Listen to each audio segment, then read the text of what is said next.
Meus irmãos, da paz do Senhor, quero iniciar esse momento aqui de leitura com os irmãos fazendo uma pergunta. Você realmente é discípulo de Jesus? Eu sou um discípulo de Jesus?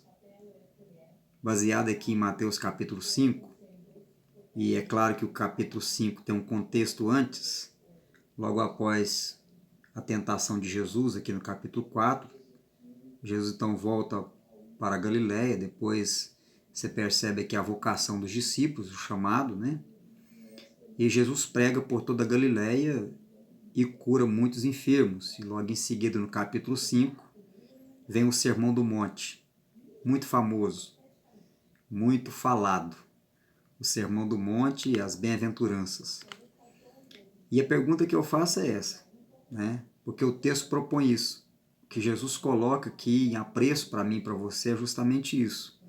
Ele vai trazer toda luz, todo esclarecimento do verdadeiro discípulo do Mestre, o verdadeiro seguidor de Jesus. Porque quem é discípulo de Jesus vive uma atitude de contínuo aprendizado. É o que ele propõe aqui. Não existe um patamar que você alcança, que você chega nessa caminhada de crescimento dentro desse contexto mostrado por Jesus. Não tem um momento que nós alcançamos nesta vida que eu posso dizer, eu alcancei. Como bem propõe também o apóstolo São Paulo, dizendo, quanto a mim, meus irmãos, eu julgo que não alcancei ainda.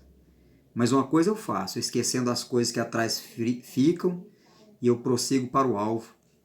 Porque Paulo ali, de fato, ele está falando desse crescimento, tá? desse caminhar para atingir uma maturidade. E é isso que todo o Evangelho propõe, toda a Escritura, desde Gênesis ao Apocalipse, propõe para mim e para você esse crescimento, esse atingir dessa maturidade em Cristo. E o Sermão do Monte, então, é isso. Ele já inicia aqui justamente falando a questão, né, que o Sermão do Monte está, o que você percebe aqui, que está encharcado de eu, porém, vos digo. Isso é muito importante. O próprio Deus encarnado, o próprio Deus Criador, em Cristo Jesus, dizendo, eu, porém, vos digo. Ou seja, esqueça o resto e olha para Jesus. Aprenda com Ele. Né? Então Jesus ele nos ensina aqui o princípio de amar o outro o tempo todo. Quando ele coloca aqui, na verdade, logo no versículo 1, dizendo, vendo Jesus as multidões, subiu ao monte, e como se assentasse, aproximaram-se os seus discípulos. Então o que Jesus propõe aqui, ele nos ensina, né? O que Jesus ele nos ensina aqui é que eu posso ser feliz fazendo a felicidade de alguém. É o contrário que se prega na igreja. É o contrário que se prega em muitos lugares. Se eu, de fato, quero ser uma pessoa feliz, eu não devo buscar essa felicidade a todo preço, mas se eu, de fato, compreender o Evangelho para que eu possa verdadeiramente ser feliz, realizado, eu devo realizar o outro, o próximo. É totalmente invertido o sentido das coisas, o que hoje esse Evangelho propõe.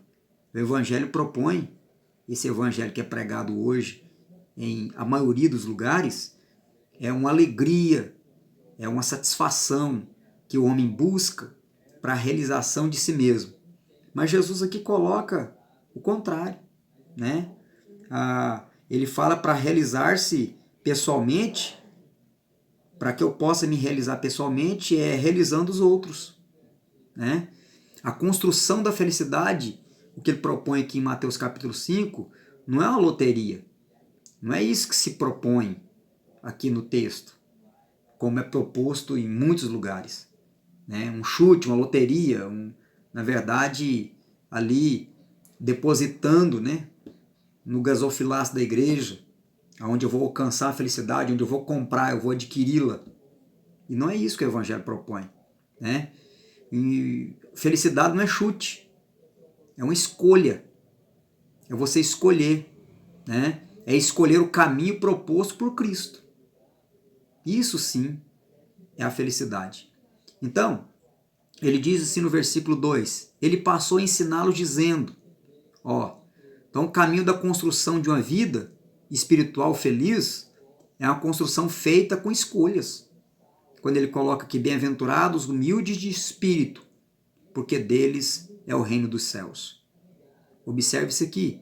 Então, feliz só são os ensináveis, os úmidos, ou os humildes. Humildade vem de umidade, coração úmido, ou seja, terra úmida, preparada, né?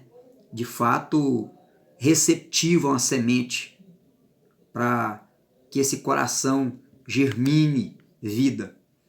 E ele coloca no versículo 4, bem-aventurados que choram, porque serão consolados. Observe isso aqui comigo. Ó, porque é aquele que importa com a dor dos outros. Bem-aventurados que choram, não é eu e você. Ah, bem-aventurado é você que chora muito na igreja e derrama lágrimas. Não, mas é aqui, na verdade, ele está falando no sentido, não no sentido literal da palavra. Mas quando ele fala bem-aventurados que choram, porque serão consolados, é aquele que importa com a dor do outro. É aquele que tem o coração, né, e cheio de solidariedade, né?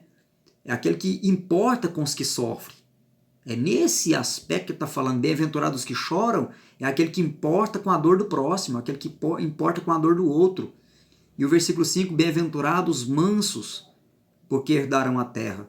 Ou seja, não compre briga.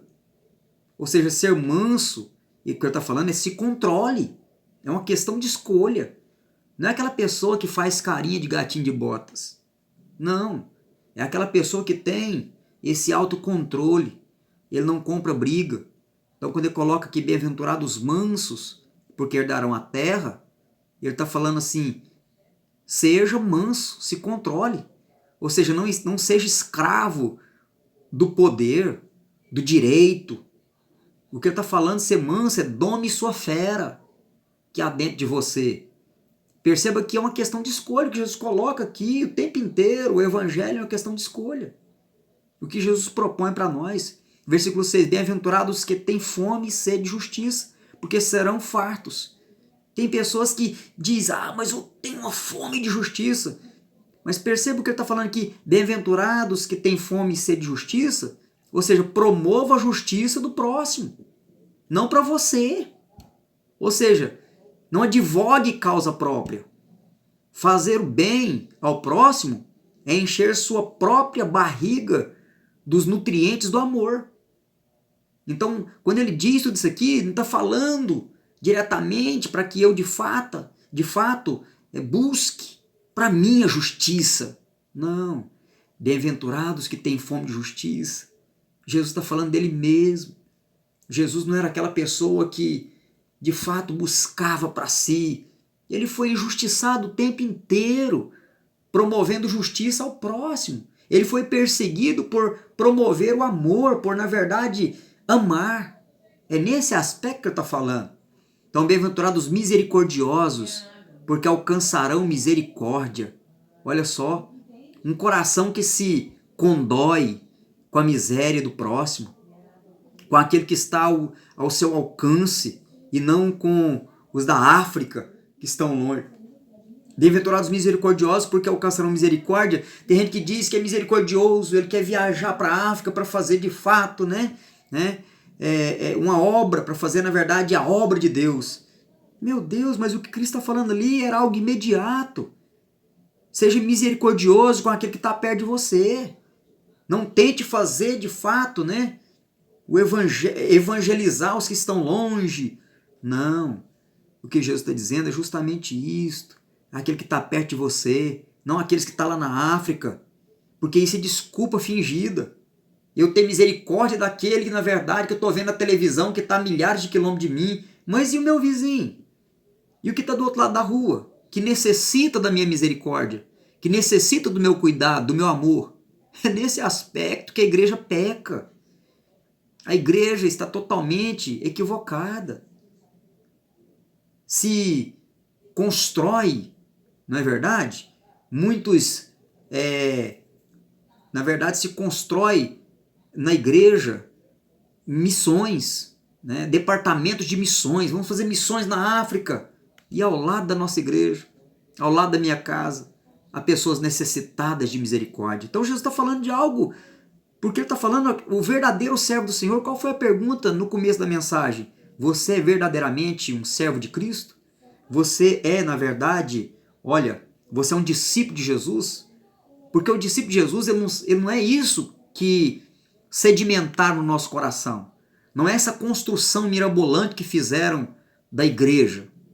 Não, é muito simples você olhar para o Evangelho e ver, e enxergar o que Jesus está dizendo. Então quando ele diz bem-aventurados misericordiosos, porque alcançarão misericórdia, ele está falando daqueles que têm misericórdia do seu vizinho, né? Das pessoas que estão ao seu redor. Não é aqueles que estão lá na África, isso é desculpa esfarrapada.